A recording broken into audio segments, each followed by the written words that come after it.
Now going ahead with, so this is basically a line plot. So when I say a continuous plot, it is basically a line plot. Yeah, a plot style is a line plot. What is the plotting style? A line plot. Yeah. Now, if you like, we will see how to change the plot style later on. As of now, let's stick to this 2D data plotting methods. So line plots can display multiple sets of x and y data.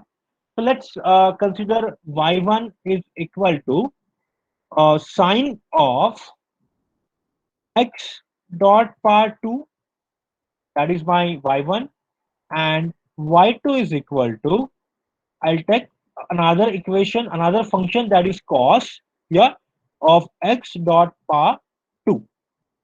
I'm having y1 and y2 with me right now, as you can see. Now I can recall the plot command where I can type x comma y1 comma x comma y2, because x scale is going to be the same for both y1 and y2, right? And then I can execute the enter command. Why I'm not recalling this figure window? Because which is already there in my MATLAB. Yeah. So when you execute this plot x comma y1 comma x comma y2, you're going to see this kind of visualizations in the figure window. So as you can see, I'm having like this is the data visualization done. So this blue color defines the y1, which is sine, and this red color defines the cos.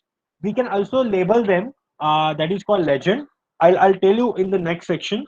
So when we'll move on, when we will see the next topic. Now this is called line plot, right? Now let's explore how we can go ahead with. Just give me a moment.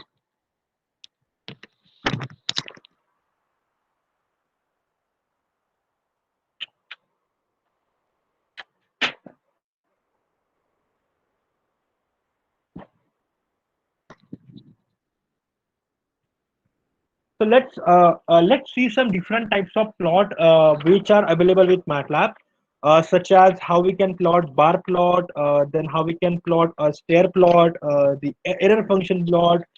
So we'll go ahead with some plots, and then we will see how we can perform X label, Y label, how we can provide title to the plot, and so on. So if I want to plot a bar plot in MATLAB, I can, so basically the bar function creates a vertical bar chart. You must have seen the bar charts in the Excel, right? The similar bar plot can be constructed in using MATLAB using some functions. So we have one function called bar. Yeah. So the bar functions creates a vertical bar chart. So the bar function creates the horizontal bar chart as well. Yeah. So we have two functions, bar function and bar h function. So if you simply type bar, a bar function, it creates a vertical bar chart. And when you give h after bar, it creates a horizontal bar chart. So that is the difference basically.